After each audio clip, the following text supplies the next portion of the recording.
वस्सलातु वस्सलामु अला सय्यदिल अंबिया वल मुरसलीन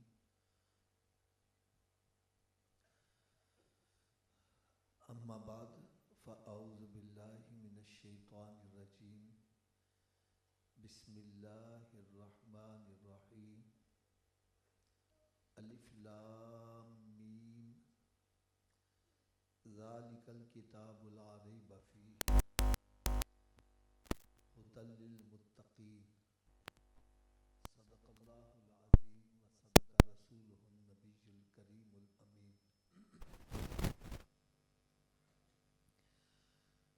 प्यारे इस्लाम भाइयों, अलिफ लाम मीम ये हरूफ मुक़त्तआत हैं। इनके बारे में अकीदा रखना है कि इनका तर्जमा अल्लाह जानता है, उसका रसूल जानता है।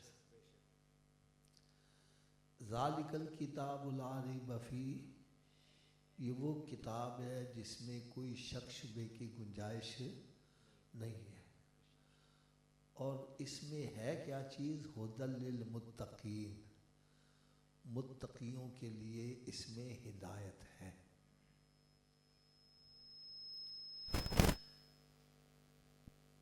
पहली बात तो मैं अर्ज़ करूँगा कि कुछ ऐसे भी अफराद पैदा हो चुके हैं जो खुद कुरान नहीं पढ़ते और पढ़ने वालों की भी हौसला शिकनी करते हैं।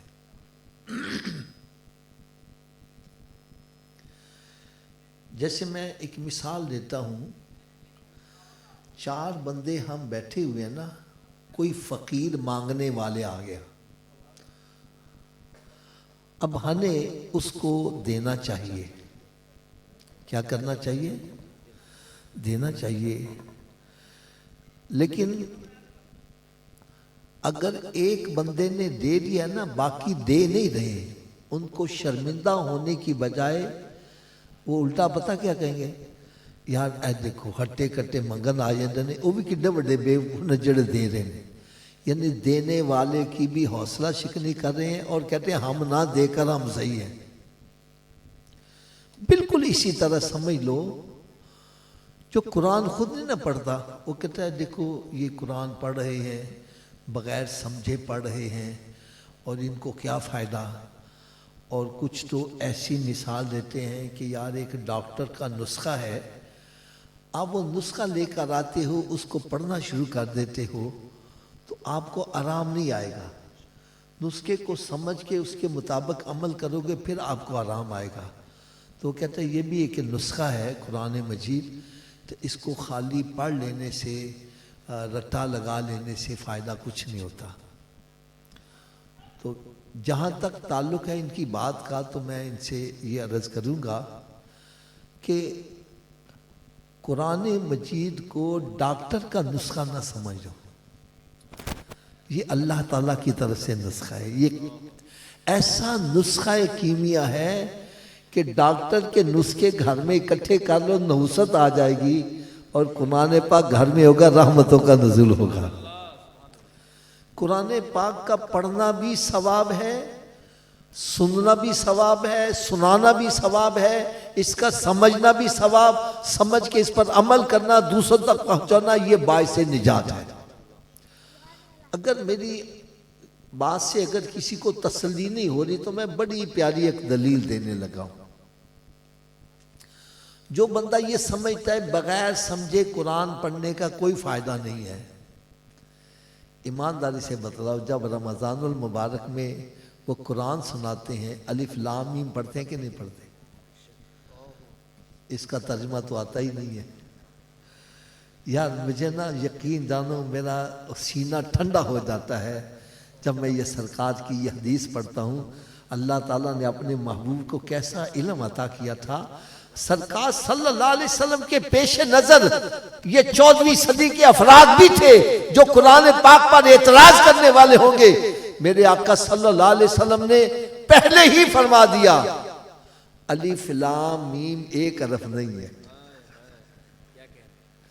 अल्लाह सरकार ये भी कह सकते हैं ज़ालिका एक हरफ नहीं है, किताबुन एक हरफ नहीं है, फ़अला एक हरफ नहीं है, फरमाया अलिफ लाम मीम एक हरफ है, एक हरफ नहीं है, बल्कि अलिफ अलग है, लाम अलग है, मीम अलग है। जो अलिफ लाम मीम पढ़ेगा रब तआला उसको 30 नेकियों का सवाब अता फरमाएगा।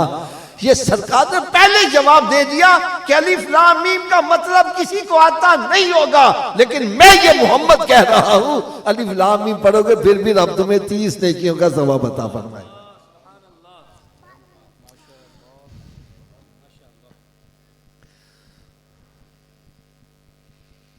कुरान पाक घर में है, रहमतें हो रही हैं।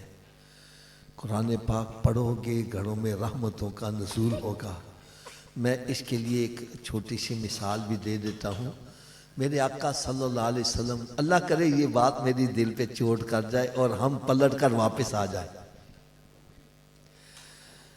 सरकार सल्लल्लाहु अलैहि वसल्लम के एक सहाबी रज़ी अल्लाह ताला अन्हु, वो मेहनत मजदूरी करते थे, कुरान पढ़ने का टाइम नहीं मिलता था।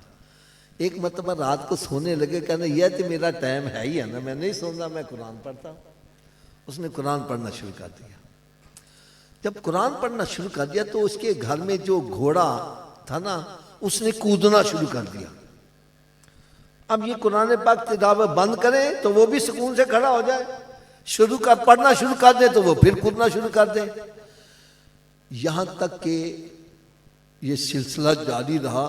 जब आप पढ़ते रहे तो वो इतना कूदा कि खतरा था किसी बच्चे को कहीं पाँव के नीचे ना ले ले।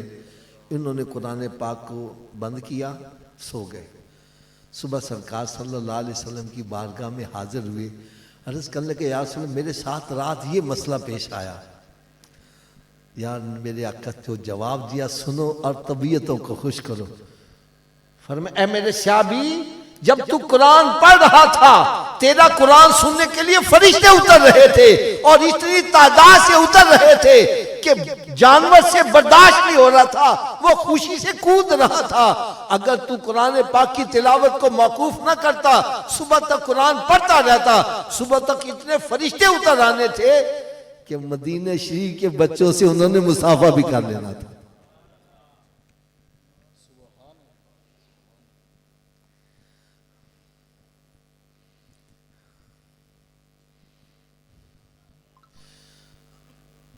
और मैं एक आपको और बात अर्ज करूं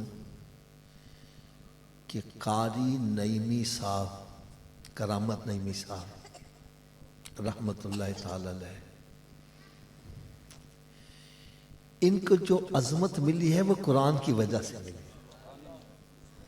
तेरी दोस्ती से पहले मुझे कौन जानता था, तेरे इश्क ने बनाई मेरी जिंदगी फसाना। आज हम जो यहां इकट्ठे हैं इतनी सख्त सर्दी में भी उनका जिक्र खैर हो रहा है, ये हम नहीं कर रहे, रब ताला खुद करवा रहा है। जिसने कुरान की खिदमत की है, अल्लाह ताला लोगों के दिलों में उनकी मोहब्बत डाल रहा है।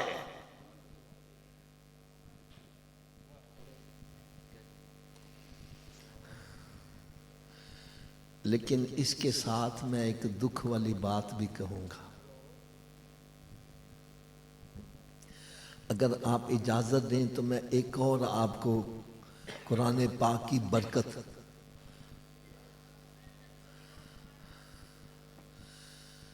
पाकिस्तान का सबसे बड़ा कॉलेज हमारे दौर में जीसी गिना जाता था, गवर्नमेंट कॉलेज लाहौर, जहाँ से अल्लामा इकबाल भी पढ़ा, बड़े बड़े।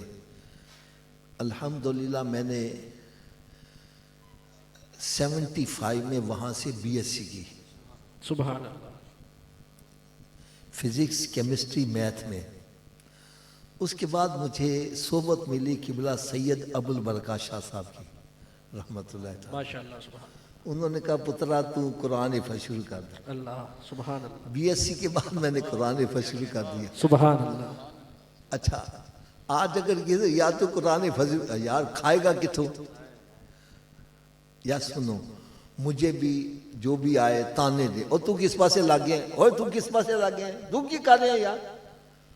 मैंने कहा जी मैं हिफ़्ज़ कर रहा हूँ। ओ नहीं, फिर भी की कर रहा? मैं कहा फिर भी हिफ़्ज़ ही कर रहा हूँ। अल्लाह, यार तू किस पासे लग गया?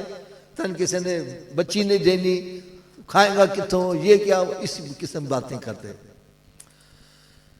लेकिन अल्हम्दुलिल्लाह पीछे हाथ मजबूत थे, अल्लाह मैं लगा रहा, मैं कुरान पाक का हाफिज बन गया। माशाअल्लाह सुभान यार आज पूरी दुनिया में अगर मुझे कोई जानता है तो कुरान की वजह से जानता है। सुभान अल्लाह। मेरी बीएससी को शायद कोई भी ना जानता। जो इज्जत मिली है वो कुरान की वजह से मिली है, और मैं उनके ज़हन और ज़मीर पर दस्तक दूंगा जो कहते हैं कुरान हिफज कर लिया, खाएगा किथों, आलम दीन बन गया, खाएगा कहां से।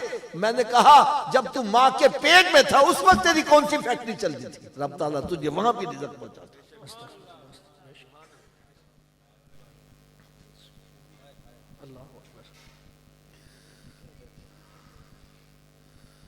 और अल्हम्दुलिल्लाह ये तहदीस नेमत के तौर पर आपको बतला रहा हूँ।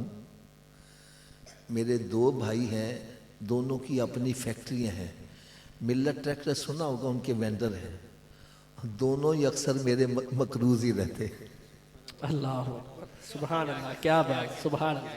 कहता खाएगा कहता, ये अल्लाह की शान है। वल्लाहु यर्ज़ुक़ु मन यशाअ बगैर हिसाब, अल्लाह जिसको चाहता है बगैर हिसाब ही रिज़्क़ अता करता है। सुभान अल्लाह, बेशक। तो खुदारा मेरी आपसे भी गुजारिश है, कुरान के साथ जुड़ जाओ यार, कुरान के साथ जुड़ जाओ। आज नाराज ना होना, हमने कुरान पाक को छोड़ दिया है। अल्लाह जितने भी यहाँ बैठे हो, मैं हाथ नहीं खड़े करवाता, हर कोई अपने गिरेबान में झांक कर देखे मैं रोजाना कितना कुरान पढ़ता हूँ और कितना अरसा हो गया मैंने कुरान खोला है। हाय हाय हाय। आज मैं एक हदीस पाक आपके सामने पेश करूंगा और मैं दुआ भी करूंगा, इस हदीस के ज़रिए से मैं लोगों के ज़हन व ज़मीर पर दस्तक दूं ताकि वो पलट कर वापस कुरान की तरफ आ जाए। आमीन। मेरे आका सल्लल्लाहु अलैहि वसल्लम ने इरशाद फरमाया, खाने काबे का दीदार ज़्यादा से ज़्यादा किया करो और कुरान पाक की तिलावत भी ज़्यादा से ज़्यादा किया करो। थोड़ा सा मेरे साथ आवाज़ के साथ रिपीट करेंगे। खाने काबे का दीदार भी ज्यादा किया और कुरान की तिलावत भी ज्यादा किया करो। इससे पहले कि काबा भी उठा लिया जाए और कुरान भी उठा लिया जाए। अल्लाह अल्लाह अल्लाह। यार मेरी बात का कोई बुरा ना महसूस करे, मैं हदीस की हवाला दे रहा हूँ, इससे हमें नाराज नहीं होना चाहिए बल्कि अपनी इस्लाह करनी चाहिए। बेशक। क्या ख्याल है? सहाबा किराम आगे से अर्ज करते हैं, या रसूल अल्लाह सल्लल्लाहु अलैहि वसल्लम, काबा तो एक इमारत है, ये उठा लिया जाएगा, समझ में आती है बात, लेकिन कुरान कैसे उठाया जाएगा? जबकि हम पढ़ते हैं, हम अपनी औलाद को पढ़ाएंगे, फिर वो आगे पढ़ाएंगे, फिर आगे पढ़ाएंगे, कुरान कैसे उठाया जाएगा? यार मेरे आका सल्लल्लाहु अलैहि वसल्लम ने जवाब इरशाद फरमाया, यकीन जानो दिल हिल के रह गया। फरमाया एक वक्त आएगा लोग शेर याद करने लग पड़ेंगे, कुरान को छोड़ जाएंगे। आज एक नकीबी महकमल को खड़ा कर दो, 2 घंटे आपको शेर सुना देगा, उसे को 2 घंटे कुरान सुना। नात खां को शुरू कर दो, 2 घंटे आपको नातें सुना देगा, उसे को 2 घंटे कुरान सुना। अल्लाह अकबर। और खुदा की कसम इसमें हम कसूरवार हैं, हमारा कसूर है। हम नात खां के ऊपर तो बड़े नोट फेंकते हैं, कुरान पढ़ने वाले पर क्या करते हैं? आज हमारी महफिल में कुरान पाक को कितना वक्त दिया जा रहा है और नात खानी को कितना वक्त दिया जा रहा है। मेरी बात से ये कोई ना समझे मैं नात खानी का मुखालिफ हूं, ना ना ना, लेकिन ये मैं बबांगे दोहल कहूंगा, जो मकाम कुरान का है कोई भी शेर उसके मुकाबले में नहीं हो सकता। बिल्कुल, बेशक बेशक बेशक। आज हमने कुरान पाक को क्या अहमियत दी? सारी सारी रात नात खानी हो रही है, 10 घंटे नात खानी और तिलावत के लिए 5 मिनट।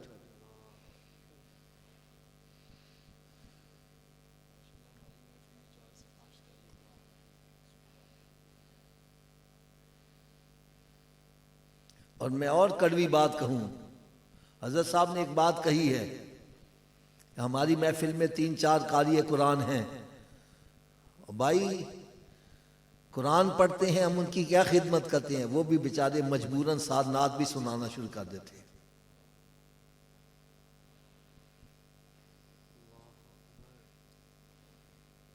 आप देख लो जितने बड़े बड़े कारी कुरान सुनाएंगे, उसके बाद फिर नात खानी पे जनाब हम उनकी खुद हौसला अफजाई करते हैं। कुरान पढ़ने वाले की हौसला अफजाई नहीं है।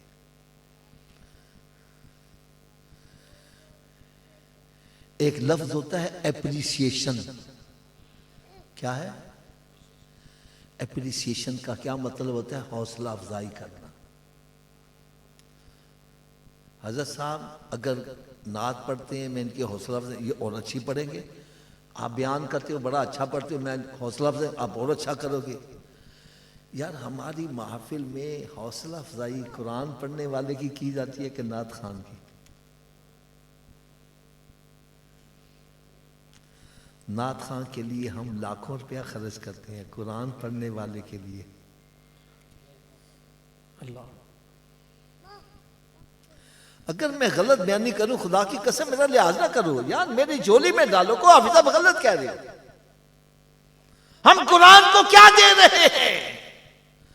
कुरान पाक को क्या अहमियत दे रहे हैं?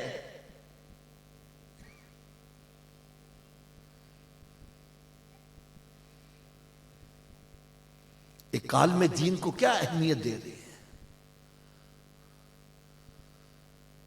ये मैं आपको अपने दिल का दर्द सुना रहा हूं। सुन्नियों के पैसे जा रहे हैं पीरों के लिए, नात खानों के लिए।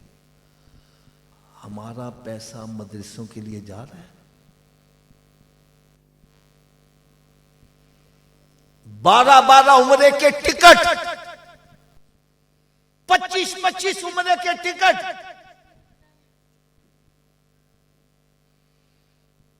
और इलाके में मदरसा है, वो बेचारे बच्चे रोटी खाने के लिए तरसते हैं। उस्तादों को तनख्वाह देने के लिए नहीं है।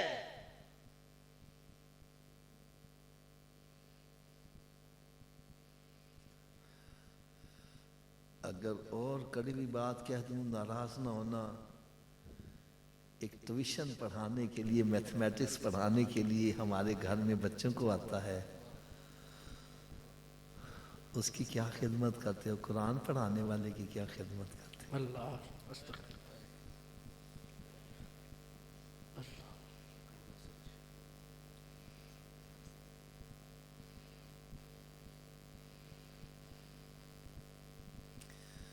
जो 24 घंटे का मुलाजिम, इमाम मस्जिद, हाफिज़ कुरान है, कारी कुरान है, उसकी तनख्वाह पता कितनी है? जितने का हमारा बच्चा दूध पी जाता है, उतनी हमने उसकी तनख्वाह रखी है।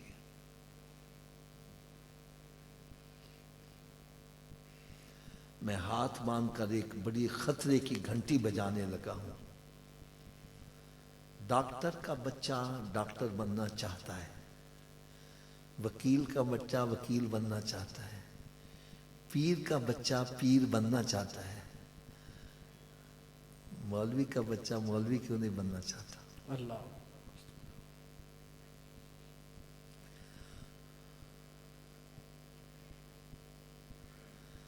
हमने इसको अहमियत नहीं दी।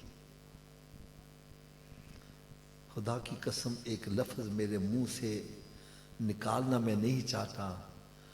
गांव देहात में इमाम को एक कमी समझा जाता है। अल्लाह।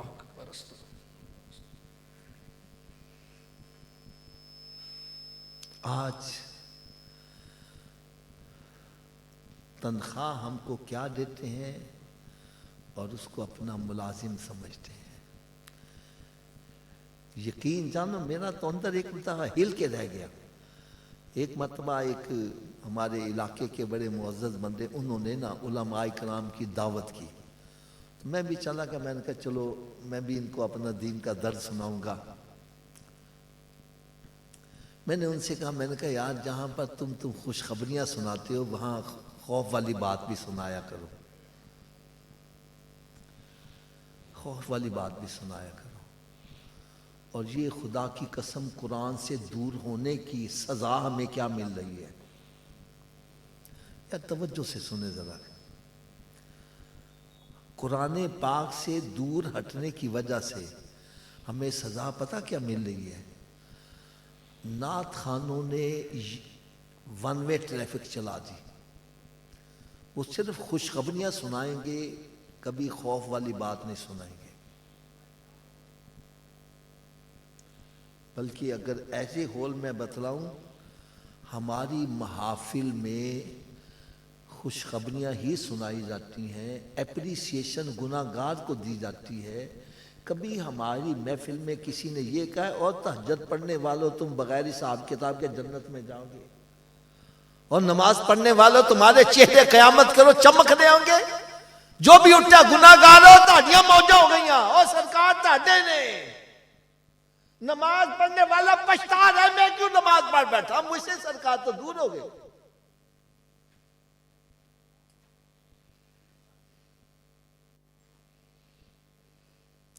और ऐसे ऐसे अशार लोगों मैंने एवं ही आन डराया। लो डराना भी जुर्म हो गया यार। अगर डराना जुर्म है कि अल्लाह ताला ने अपने महबूब को सिफ्ते नजीर क्यों अता की? आप बशीर भी हैं और बोलो तो सही यार।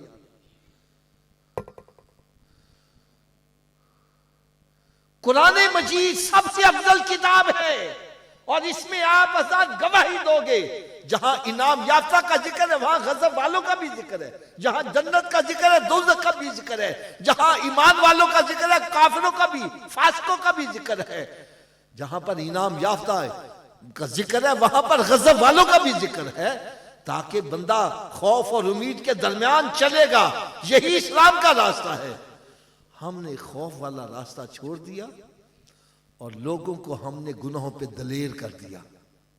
हमारी महफिल का आउटपुट क्या निकल रहा है? हजरत साहब आप ईमानदारी से मेरी बात सच्ची करना, आपके बेटे के दिल से बाप का खौफ निकाल दूं मैं, वो बेलगाम हो जाएगा कि नहीं हो जाएगा? बोलो तो सही यार।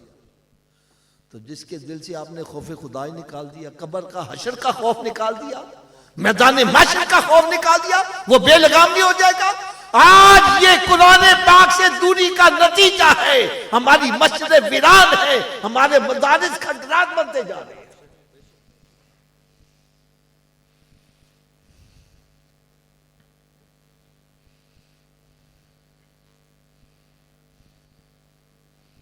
यार जितने भी आप महफिल में बैठे हो ईमानदारी से बतलाना, आज तक कोई नाज सुन के नमाजी बन गया हो, ना सुन के शराब छोड़ दी हो, जिना छोड़ दिया हो? खुदा की कसम मेरा दिल रोता है। मैं ऐसी ऐसी महफिल में गया हूं, एक एक महफिल पे 50-50, 60-60 लाख रुपया खर्च किया, आउटपुट सिफर है। बेनमाजी आ रहा है, बेनमाजी जा रहा है, शराबी आ रहा है, शराबी। बल्कि इससे भी मैं आगे बढ़ जाऊं, क्या बात क्या कहूं, हमारी महफिल में लोगों को नचाया जा रहा है। गौस पाक रज़ी अल्लाह ताला ने बयान करते थे, वहां जनाजे उठते थे, आज हमारे नचाया जा रहा है। हज़रत साहब आप मुझे बतलाओ, जिसके ज़हन में हमने ये डाल दिया दोज़ख में मैं तो क्या मेरा साया ना जाएगा क्योंकि रसूल पाक से देखा ना जाएगा, मैं गुलाम मुस्तफ़ा हूं, मेरी अजमतें ना पूछो, मुझे देख के जहन्नम को भी आएगा पसीना। फिर भाई दोज़ख को हमसे डरना है, हमें दोज़ख से तो नहीं ना डरना चाहिए। जिसको आपने ये बतला दिया वो बिस्तर छोड़ के मस्जिद में जाएगा?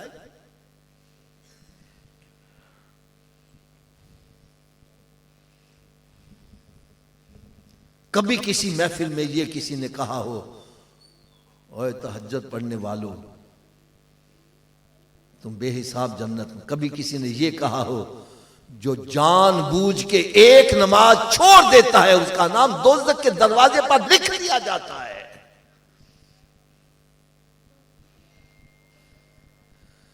किसी ने यह बयान किया हो, अल फर्क बैन अल कुफ्र वल ईमान या सलात, ईमान और कुफ्र के दरमियान फर्क नमाज का है?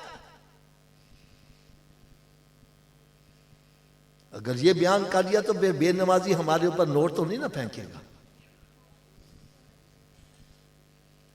हम तो अली दा मलंग बनावांगे।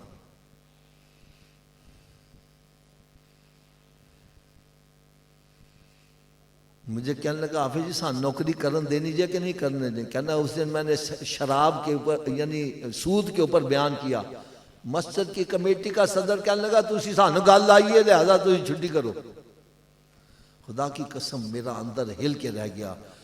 उलमाए कराम है जो हमें हक बात पहुंचाते हैं, अगर यही डरने लग पड़े तो हमें हक बात कैसे पहुंचेगी।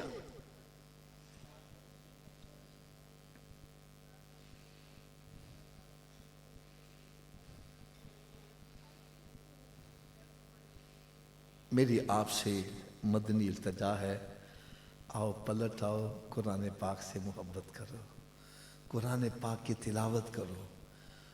और यकीन जानो मैं ये भी एक दिल का दर्द सुनाने लगा हूँ।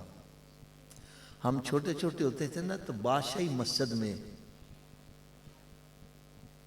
किरात के मुकाबले होते थे। किरात के मुकाबले होते थे, जो पुराने बुजुर्ग हम जानते होंगे। मिस्र के कारी वो पढ़ा करते थे फबी अय्यी आला रब्बी कुमा, सूरह रहमान की तिलावत किया।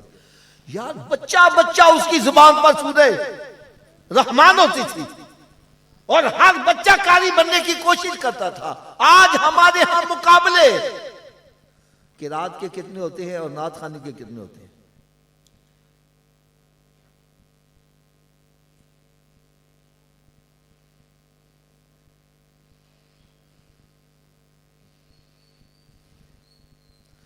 आज हमने इजीएस्ट वे तलाश कर लिया है। किसी गवैये के पास जाओ, दो चार सुने सीखो, नात खान बन जाओ, बस पैसे ही पैसे। 10 साल कौन बस मदरसे की सफों पे रगड़ियां लगाए।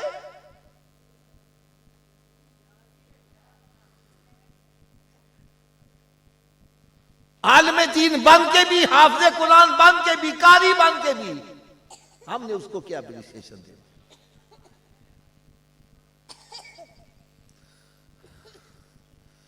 बाकी मैं आखिर में इतनी बात अर्ज कर दूं,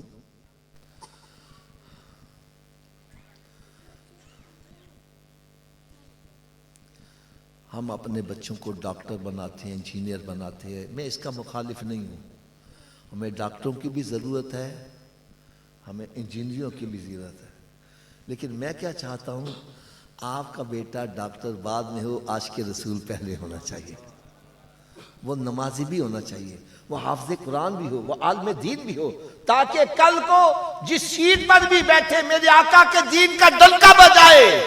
आज हम वोट उनको देते हैं जिनको सूरह इखलास ही याद नहीं है।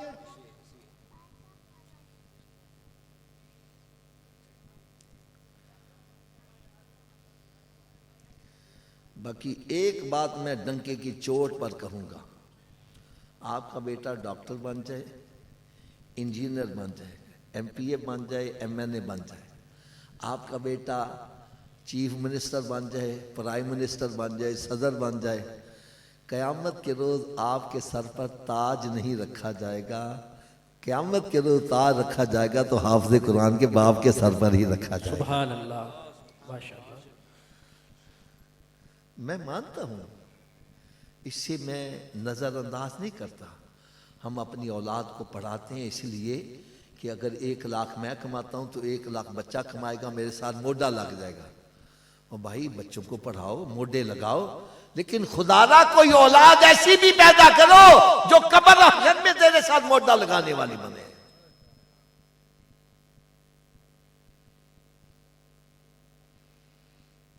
दूसरी बात याद रखो, आपके इसी इलाके में मैं उस दिन बयान करने आया, खुदा की कसम मेरे रोंगटे खड़े हो गए। मस्जिद में बयान था और उससे पहले लिखा हुआ था ओल्ड एज हाउसेस,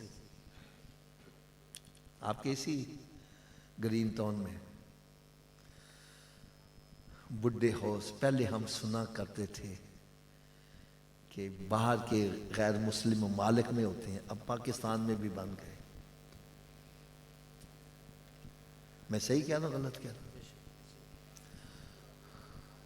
अगर हम अपने बच्चों को दीनी तालीम से आरास्ता नहीं करेंगे, इंग्लिश पढ़ाओगे, फिजिक्स, केमिस्ट्री, मैथमेटिक्स पढ़ाओगे, ये जो भी पढ़ाओगे, बॉटनी, जियोलॉजी पढ़ाओगे, इसमें माँ बाप के अदब का चैप्टर तो नहीं होगा। जब नहीं है वो बूढ़े माँ बाप का अदब नहीं करेंगे। ये तालीम जो हम दिला रहे हैं, वो कहते हैं ये बूढ़े माँ बाप तेरी तरक्की के रास्ते में रुकावट है, उठा इनको ओल्ड एज उसी में डाल, अपना काम सीधा कर। अगर चाहते हो मेरा बुढ़ापा संवर जाए तो फिर अपनी औलाद को मेरे आका सल्लल्लाहु अलैहि वसल्लम का दीन सिखाओ, कुरान सिखाओ, जो ये बतलाएगा कि जिसने अपने माँ बाप के चेहरे को मोहब्बत और प्यार से एक मर्तबा देखा, रब ताला मकबूल हज का सवाब अता करेगा। जो ये बतलाएगा जिसने बुढ़ापे के अंदर माँ बाप की खिदमत करके जन्नत में अपना घर ना बनाया, उस जैसा बदबख्त बंदा ही कोई नहीं। और आखिर में एक और बात अर्ज कर दूं, मुझे हुक्म हुआ था 20-25 मिनट का, तो कुछ मैं अंदर का दर्द आपको सुनाने लग पड़ा। ये मैं चैलेंज करने लगा हूँ, दावे से कहने लगा हूँ, अगर कोई मेरा चैलेंज तोड़ दे तो मैं उसका शुक्रिया भी अदा करूँगा। अपनी औलाद को नमाजी बना जाओ, इसलिए कि जितनी मर्तबा नमाजी बच्चा माँ बाप के लिए बख्शिश की दुआ कर सकता है, बेनमाजी कभी भी नहीं कर सकता। नमाजी बच्चा जब भी अत्तहियात में बैठेगा, दुजान में बैठेगा, किबले की तरफ मुंह करके बस बावुजू होके कहेगा रब्बना फिरली, ऊंची बोलो रब्बना फिरली, फजर में, जोहर में, असर में, मगरिब में, शाम में। मैं कहता हूं आपके इस पूरे टाउनशिप के अंदर जो सबसे बड़ा कंजूस आदमी है, उसके दरवाजे पर रोजाना 5 मरतबा जाके सदा लगाओ, उसको भी कुछ ना कुछ देना पड़ जाएगा। तो जो अरहम राहिमीन की बारगाह में रोजाना 5 मरतबा बार बार तकरार कर रहा है, रब्बना फिरली वली वालिदैया, रब्बना फिरली वली वालिदैया, मैं कहता हूँ अल्लाह ताला उसके माँ बाप की कब्रों को जन्नत के बागों में बाग क्यों नहीं बनाएगा यार।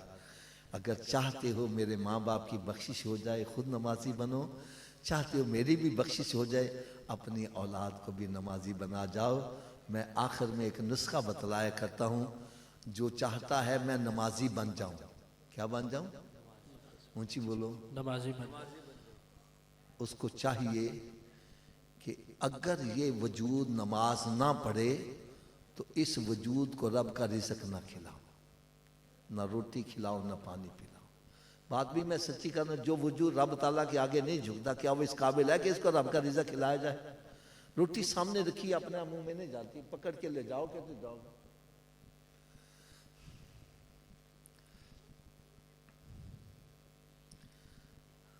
अगर ये नमाज नहीं पढ़ता, इसको रब का रिज़्क ना खिलाओ। और उतनी देर तक नाश्ता नहीं करना जितनी देर नमाज फजर न पढ़ लो। पहले नमाज फिर नाश्ता। एक बंदा कहना है सुबह उठने क्या देर हो जाए, मैंने कहा ना पढ़ने से बेहतर है पढ़ लो। सुबह उठ के मुँह हाथ धोते हो ना, वजू कर लो, 2 सुन्नत 2 फर्ज पढ़ लो। फजर की पढ़ लोगे, बाकी पढ़नी आसान। फजर की रह जाए, शैतान कहता है अच्छा कल तो शुरू करांगे, ना कल आवे तो ना नमाज पढ़ पावे। लिहाजा थोड़ा सा ऊंची आवाज से बोल दो, उतनी देर तक नाश्ता नहीं करूँगा, या थोड़ा सा तो ऊंची आवाज है, उतनी देर तक नाश्ता जितनी देर तक नमाजे फजर नहीं आता, और उतनी देर तक कोई अखबार रिसाला ते ए मोबाइल दे मैसेज नहीं पढ़ने जिन्नी देर रब दा मैसेज कुरान नहीं पढ़ लेना। यार सुबह उठ के सब तो पहले बॉक्स खोलता भी मेरे दोस्त का मैसेज क्या आया है, दोस्त का मैसेज पढ़ने वास्ते वक्त है ते रब दा मैसेज पढ़ने कोई वक्त नहीं है तेरे को।